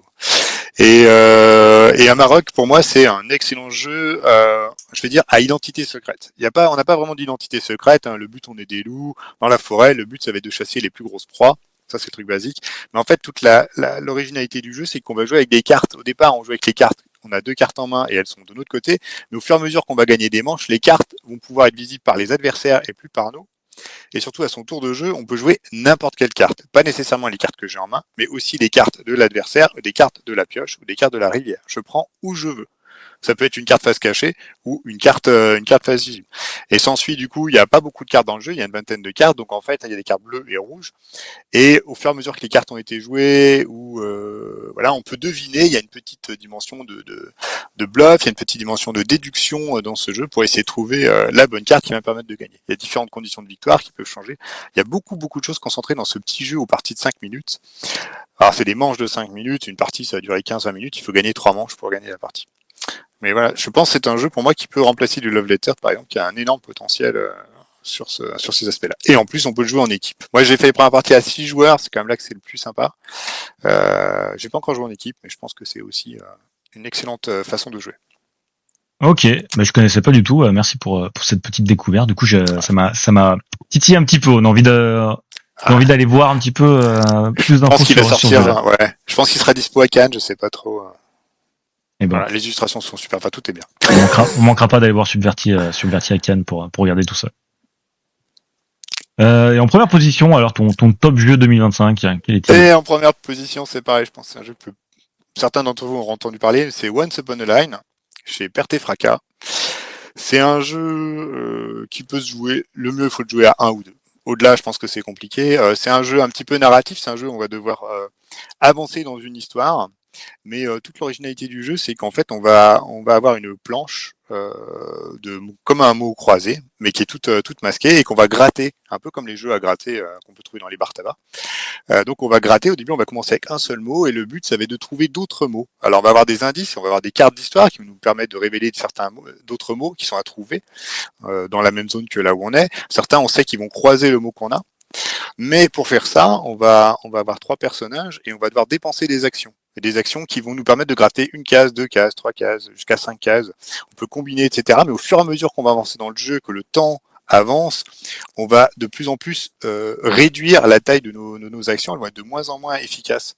Le but étant de finir le scénario avant qu'on ait atteint le dernier sablier. C'est des boîtes la boîte elle contient 6 scénarios. Une partie un scénario c'est entre 2 et 4 heures. Hein. Donc, voilà, c'est pas un petit jeu très Ah oui. rapide. Mais je trouvais très très malin ce côté, ce mélange en fait de très gamer de attends je vais optimiser mes actions, je vais pas. Donc des fois on va se dire allez j'économise une action, je gratte d'un coup 6 cases parce que je suis sûr que le mot il est là, mais les auteurs sont très pervers et en fait régulièrement ils nous tentent des pièges. On se dit ah oui le mot il doit être là, on voit des lettres etc. On se dit ah c'est sûr il est comme ça le mot. Et quand on commence à gratter, paf, c'est n'importe quoi, c'est pas du tout ce qu'on voulait. Donc sachant ça, après on va être un peu plus à l'économie, on va pas savoir s'il faut miser beaucoup, pas beaucoup, comment voilà il y a beaucoup de temps mort en fait, on réfléchit et il y a de la prise de risque régulièrement dans. Voilà, c'est franchement, je pense que c'est très très original comme jeu. En plus ils ont créé d'autres extensions donc. Voilà. Et c'est le genre de jeu, on peut se dire, bah oui, mais une fois que j'ai fini, qu'est-ce que j'en fais? Alors oui, on a détruit une partie du matériel, ça, c'est sûr. Enfin, pour 40 euros, vous avez quand même plus de 20 heures de jeu. Moi, je pense que c'est déjà un excellent rapport qualité-prix. Et en plus, après, ils ont sorti des packs recharge, donc rien ne vous empêche, ou bien vous gardez votre boîte de base, vous jouez les extensions, ou alors vous vendez la boîte de base, et la personne qui vous achète la boîte de base pourra acheter un pack de recharge et pourra à son tour découvrir le jeu. Voilà, c'est sorti fin d'année dernière. C'est un jeu en fait qui avait fait un Kickstarter avant, ils avaient été en démo à Cannes, je crois, il y a 2 ou 3 ans. C'est un jeu qui a mis son temps avant d'arriver, je pense. Très difficile techniquement à réaliser et à produire. Quand j'ai ouvert la boîte la première fois, des fois on aime bien cette odeur du matériel neuf, mais là, je peux vous assurer que non. Je sais pas quelle est l'impression du grattage là, mais au début, ça sent pas bon. Ouais, Voilà, après, dans ton jeu, c'est non, la ça peinture, passe. ouais. Ouais, c'est une peinture. Je pense qu'ils ont eu quelques difficultés là-dessus. En tout cas, j'irai les voir à Cannes pour discuter. Voilà, juste le plaisir de savoir un petit peu ce qu'ils ont prévu d'autre. C'est vraiment un jeu que j'ai adoré. Ok, c'est quelque chose qui m'intrigue parce que je t'avoue que je connais pas du tout. J'ai un peu du mal à me projeter sur un jeu à gratter, donc intrigué pour l'instant. Ouais, la difficulté, voilà, c'est quand tu démarres la partie. Alors, tu peux t'arrêter au milieu, mais il n'empêche qu'un scénario, c'est entre 2 et 4 heures quand même. Donc, même le prologue, on pourrait se dire, c'est juste pour découvrir le jeu en 3 quarts d'heure, j'ai fait. Non, non. C'est pas tant que ce soit long à gratter, c'est sûr. Mais c'est toute la réflexion, etc. C'est très très malin, vraiment. Même dans le texte, parce qu'il y a le texte ambiance, etc., qui nous révèle les mots à trouver. Il y a la façon dont le texte est écrit, la façon dont c'est présenté, enfin les phrases, etc. Ça nous donne des indices sur où est-ce qu'on va trouver les mots. C'est vraiment D'accord. voilà, très brillant. Je sais pas ce que donnent les autres boîtes, mais en tout cas là, chaque fois quand on finit un scénario, j'ai qu'une envie, c'est d'entamer le prochain. Ok, bah cool, merci pour cette présentation. Voilà. Du coup, tu nous as mis 2 petits jeux en plus. Oui, parce que j'ai mis mon top jeu 2025, mais mes jeux les plus joués finalement en 2025, c'est pas des jeux sortis en 2025, c'est Bombbusters, qui est vraiment le jeu qu'on a énormément sorti. On a beaucoup joué à tous les scénarios plusieurs fois. Il y en a qui sont très difficiles. Il y en a on pense qu'ils n'ont pas été testés, c'est pas possible. Il y en a qu'on trouve très mal équilibré, mais en tout cas c'est un jeu qui est très agréable, toujours renouvelé, voilà, avec tout type de joueurs. Ça marche à tous les coups. Enfin bon. Olivier, t'as déjà fait la vidéo, donc voilà, je vais pas vous reteaser plus.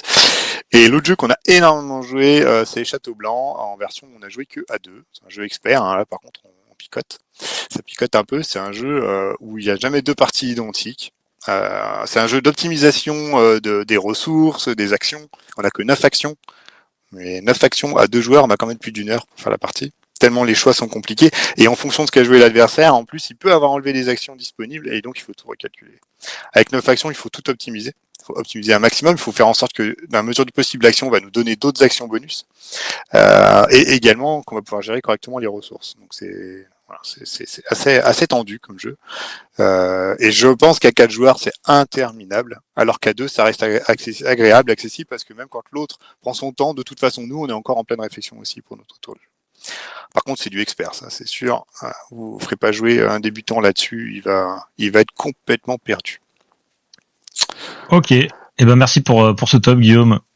Voilà, j'étais un peu long peut-être. Non, écoute, on découvre des jeux. Moi en plus, je suis très attentif vu que sur ton top 3, il y a 2 jeux que je connaissais pas. Même si Terrorscape, j'ai la boîte derrière moi, juste au-dessus là-haut. Effectivement, Amarok et Once Upon a Line, je connaissais pas du tout, donc découverte intéressante à creuser pour cette année. Donc voilà, moi je suis déjà, tu vois, j'ai déjà des surprises pour 2026. J'ai déjà des choses à aller chercher. Ça, on n'a pas fini. Ensuite, on va passer au top jeu de Cléa pour 2025. Donc, quels sont les jeux qu'elle a préférés en 2025? En 3e position, Agent Avenue. Donc, un petit jeu à 2 de bluff et de double guessing. Voilà, où on propose une carte face visible, une face cachée à votre adversaire. Et il faut faire un choix.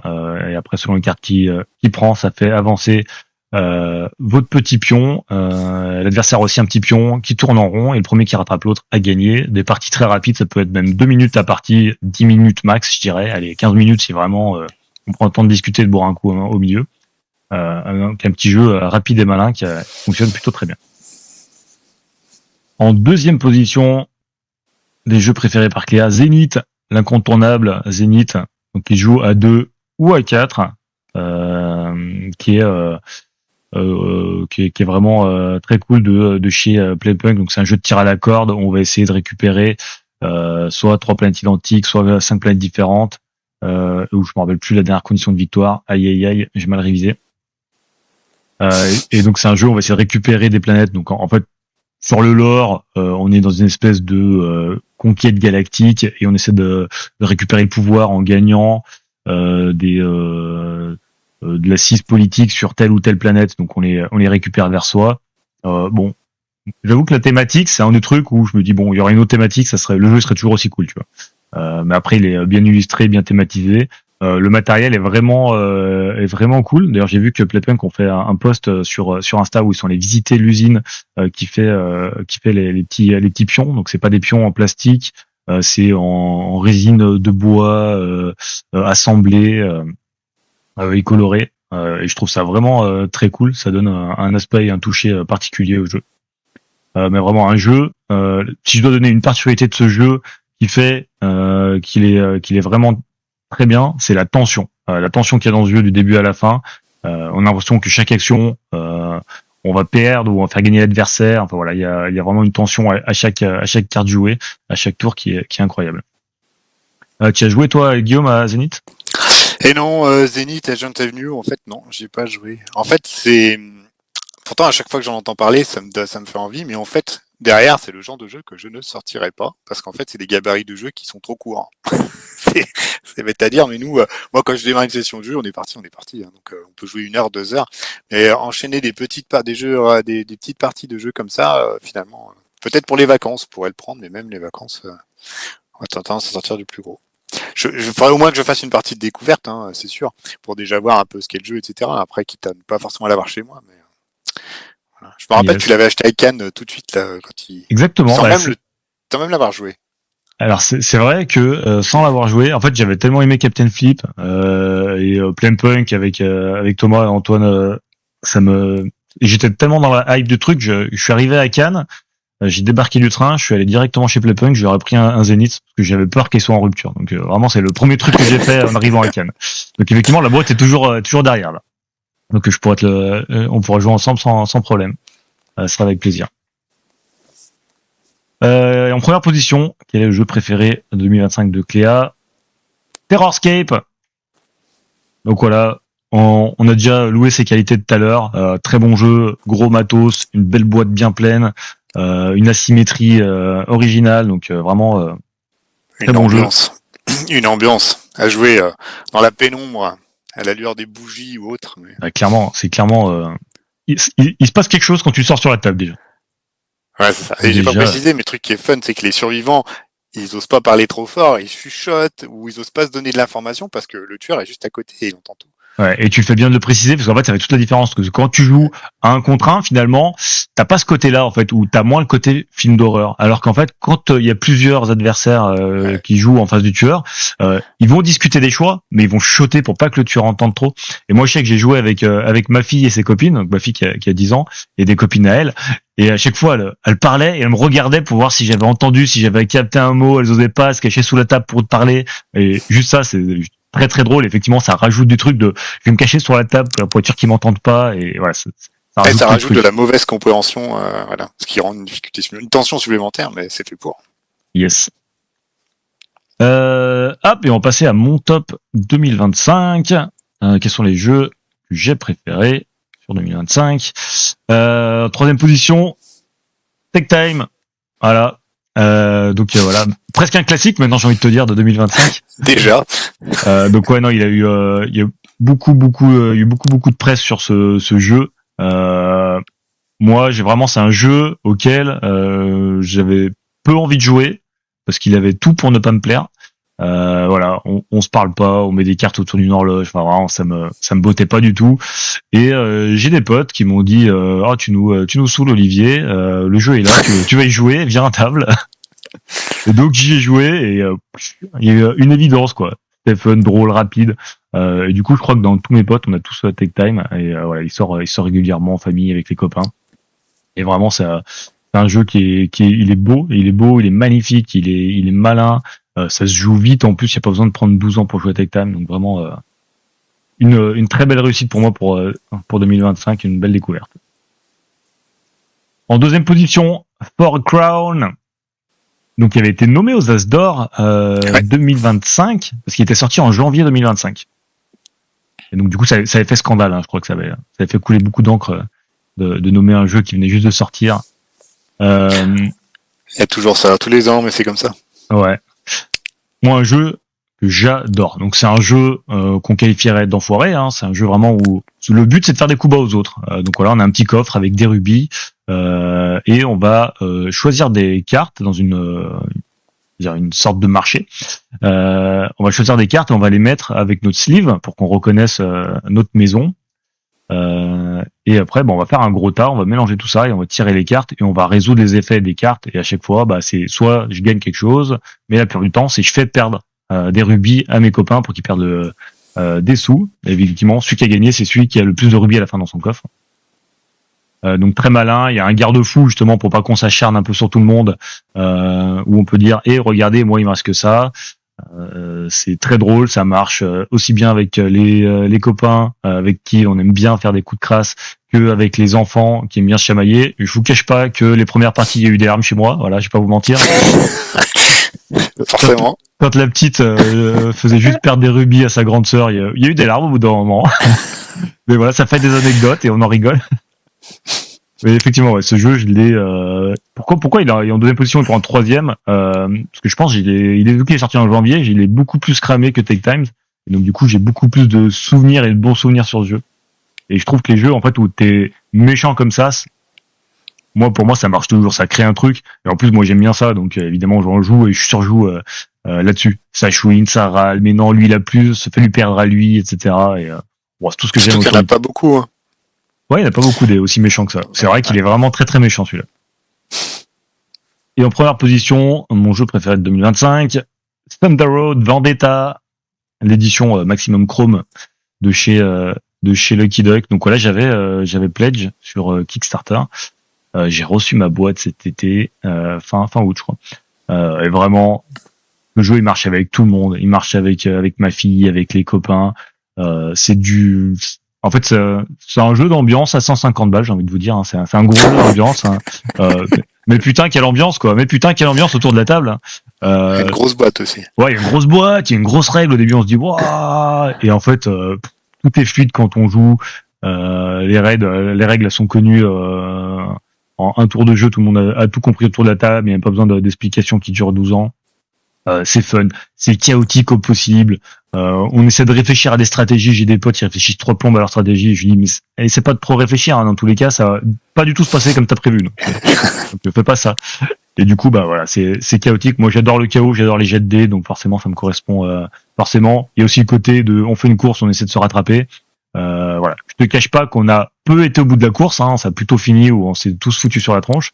Mais voilà, c'est vraiment très très fun, j'ai adoré. Le matos, il est incroyable aussi dans le jeu. Ça fait peur parce qu'il y a pas mal d'extensions, mais finalement elles sont pas si dures que ça à mener dans le jeu. Moi je sais que c'est un truc qui me fait assez peur quand il y a beaucoup d'extensions et des Kickstarter. Finalement tu sais plus où donner de la tête, t'oses même pas les utiliser et elles restent dans un coin. Là du coup elles se marient plutôt bien avec le jeu. Je les ai amenées au fur et à mesure des parties. Donc vraiment très très cool. J'adore Thunder Road Vendetta, vraiment mon top jeu 2025. De loin, je dirais de loin. Une très belle réalisation de Lucky Duck. Ouais. J'ai rajouté 2 petits jeux, voilà, comme toi. On est des tricheurs. Hein. Cléa, elle a respecté le top et nous vraiment, on est des petits tricheurs.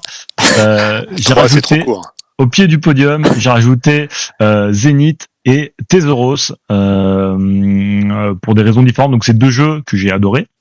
Tesoros, j'ai mis au pied du podium parce que j'ai pas eu le temps d'assez pousser le jeu parce que ma première partie c'était le 29 décembre. Donc assez récent finalement. Mais par contre un très bon jeu de ouvriers de programmation où on est à la tête d'une entreprise où on va faire de la plongée pour aller chercher des trésors. Et je trouve qu'en fait, on s'ennuie pas du tout. Avec mes copains, on a fait une partie de 4 heures. Mais vraiment, on se pose vraiment des problématiques de budget. On est là à réfléchir. Et j'aurais dû faire ça. J'ai fait un mauvais choix. J'ai plus de budget. Faut que je transfère de mes comptes. Enfin, vraiment, ça a l'air chiant, mais vraiment très très fun à réfléchir dans sa réflexion, dans sa réalisation, dans le propos. Donc moi, j'ai adoré. Je m'ennuie pas du tout quand je joue à Tesoros. Donc voilà, il est juste au pied du podium parce que j'y ai pas joué autant que j'aurais voulu. Et Zenith, il a un peu ce même problème. C'est que le jeu, il est vraiment complètement fou. Je l'adore, il a clairement sa place dans mon top 3, mais je l'ai pas mis parce que malheureusement, la personne avec qui je joue plus chez moi, c'est ma fille de 10 ans. Et ma fille de 10 ans, elle a pas kiffé. Voilà, elle a pas kiffé Zenith.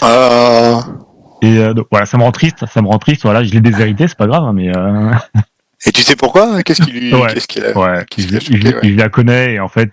elle sait pas trop mettre des mots sur ce qui va pas, mais moi j'arrive à voir dans sa façon de jouer, dans sa façon de. En fait, ce ce qui lui a pas plu, c'est l'iconographie qui est vraiment très très grosse dans ce jeu. Donc effectivement. Tu veux dire, elle est perdue. Ouais. Ouais, en fait, il y a pas de mots. Ça le rend plus accessible, mais à la fois, t'es toujours le nez de ça fait quoi cet effet, ça fait quoi cet effet. Et du coup, au bout d'un moment, elle n'osait même plus prendre des cartes parce qu'il y avait trop d'effets. Elle arrivait plus à suivre ce que faisait quoi. Donc voilà, elle avait 9 ans quand j'ai fait jouer. Je comprends, c'est vrai que l'iconographie, il y a beaucoup d'icônes différentes et des icônes qui se mixent entre elles. Donc au bout d'un moment, il était un petit peu perdu. Et donc je pense que voilà, ça lui a pas trop plu et du coup, elle avait pas envie d'y retourner. Ah, faut que tu joues avec Cléa du coup. Voilà, faut que je joue avec Cléa. Donc voilà pour mon top 2025. Et il nous reste une rubrique avant de te dire au revoir. Il nous reste l'avenir. Il nous reste l'avenir devant nous, Guillaume. Eh oui, oulala. Qu'est-ce qu'on va bien pouvoir faire cette année? Et ouais. Et qu'est-ce que tu vas faire pour pas t'ennuyer? Ça serait vraiment dommage que tu t'ennuies. Oh ouais. Oh bah, surtout que moi, non, je ne m'ennuie jamais. J'ai plein d'idées, plein de choses, beaucoup de choses qui sont que dans la tête pour l'instant. C'est tellement, ça demande tellement de temps entre le moment où on a la conception dans la tête et le moment où ça sort réellement. Actuellement, du coup, je suis sur la refonte du site. Je refonds une grosse partie du site au niveau graphique. L'année dernière, je sais pas mis dans le récap, mais j'ai déjà changé un petit peu le menu en haut. Là, il y a tout le reste en dessous qui va changer. La difficulté, c'est qu'il y a énormément de pages quand même sur Ocasio. On se rend pas compte dans les espaces membres, dans toutes les listes, les choses comme ça, les présentations. Donc, j'ai beaucoup de travail là-dessus. Je veux le rendre un peu plus moderne, hein, évidemment. Je suis tout seul derrière, donc c'est toujours compliqué de faire tout évoluer en même temps. Euh, voilà. Donc là, j'ai fait ça fin 2025 quand à nouveau le paiement commençait à me saouler, que j'arrivais plus, que je m'enfonçais, que j'arrivais plus à trouver la sortie du tunnel. Du coup, je me suis lancé sur la refonte, donc je suis en train de la faire. Ça me prend énormément de temps. C'est l'essentiel de mes journées aujourd'hui. Voilà, au-delà de la maintenance quotidienne. Mais bon, je pense que ça devrait pouvoir arriver d'ici février ou mars, je pense. Le truc, c'est que le jour où je livre, je suis obligé de tout changer d'un coup, donc je ne sais pas encore. Hein. C'est pareil, et après, il va falloir corriger les bugs, il y en aura nécessairement. Toujours, il y a toujours des Voilà. bugs. Mais j'espère que ça vous plaira. Voilà, l'idée, c'est vraiment de rendre un peu plus simple, un peu plus lisible, un peu plus facile l'accès aux informations, la gestion des favoris, notamment. Voilà. Évidemment, je ne cherche pas à inventer quoi que ce soit. Hein. J'essaie de voir à droite à gauche sur les autres sites comment ça fonctionne et essayer de reproduire un peu et voir comment ça pourrait marcher. Donc voilà. Et après, eh ben, dès que ça c'est prêt, je vais pouvoir relancer la partie du paiement aussi. J'espère, j'ai toujours bon espoir. De toute façon, ça va l'un va avec l'autre. J'ai besoin pour l'histoire du paiement sécurisé. J'ai besoin de revoir toute la partie de gestion de la messagerie, notamment. J'ai besoin de que le site soit modernisé de toute façon. Donc c'était l'occasion. Voilà. Mais je livrerai quand même, je pense, la nouvelle version graphique du site avant le paiement pour le faire en 2 temps.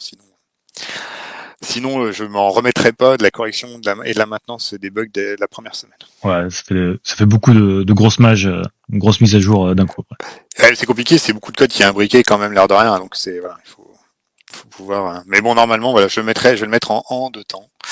Et voilà, donc là, c'est vraiment l'objectif principal de 2026, c'est vraiment ces 2 étapes-là qui doivent arriver d'ici le printemps, hein, mais beaucoup de boulot.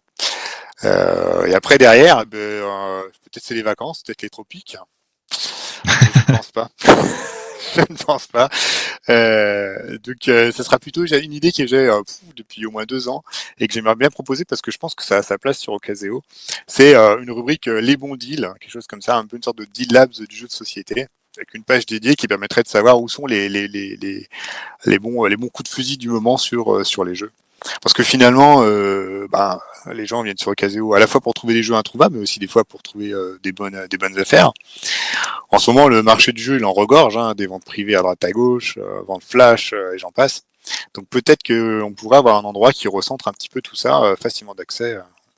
Et en plus, ça rendrait encore plus Ocaseo, voilà, votre lieu, votre site unique de visite de jeu au moins 1 fois par jour. Vous venez, vous voyez forcément d'abord tout ça, et après vous allez voir les autres si vous voulez. Je plaisante, mais voilà, l'idée, voilà, je pense que ça peut être intéressant. Je pense que c'est pas un très gros effort. On s'éloigne un petit peu de l'occasion, donc c'est pour ça que pour l'instant je l'ai jamais priorisé. Mais dites-moi, vous pouvez le dire aussi dans les commentaires. Hein, vous pouvez m'envoyer des mails ou le mettre dans les commentaires de la vidéo. Si ce que vous en pensez, est-ce que vous pensez que ça peut être intéressant?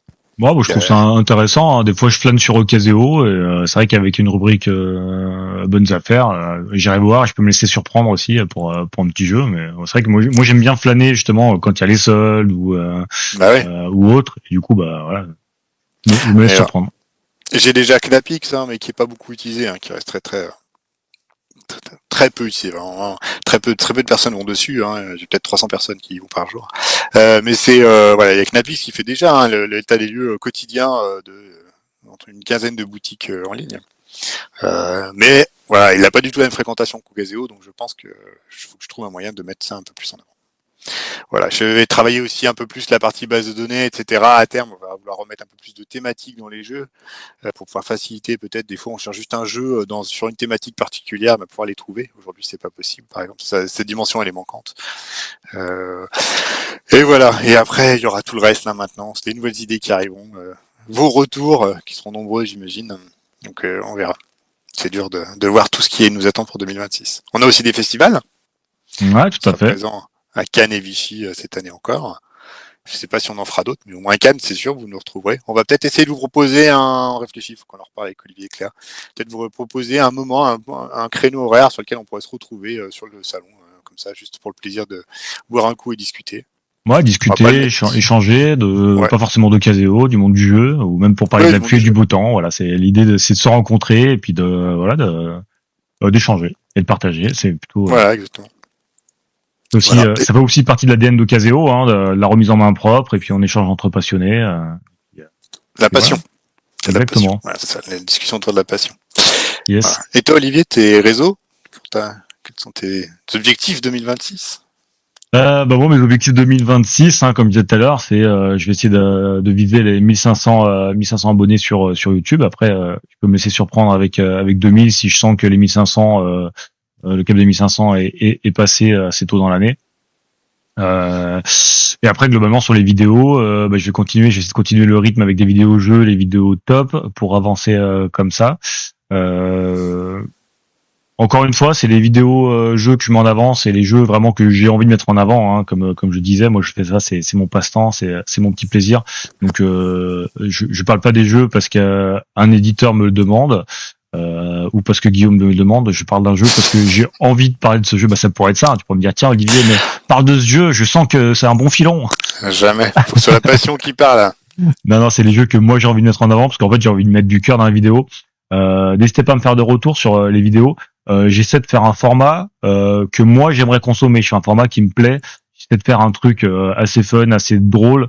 Dans mes formats, donc dites-moi si ça vous plaît, si vous avez des axes d'amélioration, des idées, tout simplement. Mais voilà, moi j'essaie d'évoluer à chaque fois et de rajouter 2-3 petits trucs comme ça vient. Voilà, ça me prend pas mal de temps. Les scénarios, je les écris, même si j'ai l'air de dire des âneries derrière une caméra sur les vidéos jeux. Il y a vraiment un scénario et j'apprends chaque phrase par cœur. J'apprends chaque phrase, je la récite comme un texte. Donc toutes les blagues sont scriptées malheureusement. Alors, pas drôle au naturel.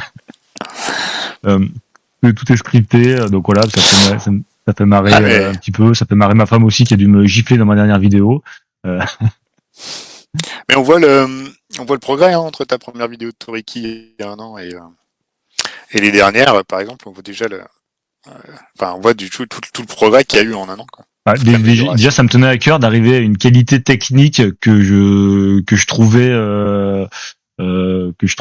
assez bonne pour mon standard. Voilà, j'ai un standard de qualité où je me dis si la vidéo c'était pas bon, le son c'est pas bon. Voilà, j'ai tout fait en sorte de trouver une qualité qui soit bonne.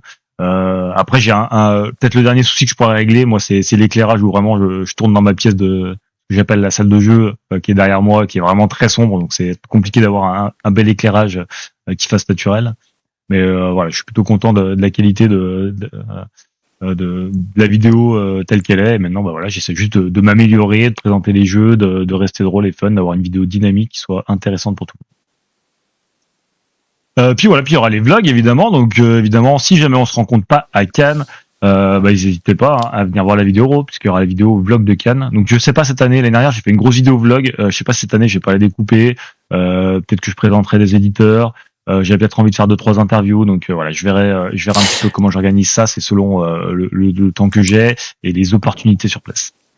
On va faire un festival un peu différent de l'année dernière. On va être les 3 jours en équipe. Donc tu es sûr qu'on va pas manquer d'occasion de faire des vidéos après. Yes. Et surtout, on va essayer de dénicher tous les jeux qui vont sortir en 2026 et qui ont l'air vraiment cool. J'ai déjà 2-3 petits trucs dans le viseur chez certains éditeurs. Mais j'en dis pas plus. Vous reverrez tout ça dans la vidéo du vlog de Cannes. Parce que c'est dans 5 semaines à peine. Un truc comme ça. 6 semaines, peut-être 6 semaines. Ça va vite être là. Ouais. Ça arrive, c'est très très proche. Hop. Eh ben merci à toi Guillaume, merci à vous d'avoir regardé la vidéo. J'espère que ce petit récap, ce tableau des scores 2025 vous aura plu. On se retrouve dans un an pour le prochain récap. D'ici là, n'hésitez pas à vous abonner à la chaîne YouTube. Il y aura des vidéos avant dans un an. À vous abonner à nos réseaux sociaux sur Instagram et Facebook. C'est plutôt cool. Et surtout, on se retrouve très vite sur Ocaseo pour acheter et pour vendre des jeux d'occasion. Ciao tout le monde, à plus. À bientôt.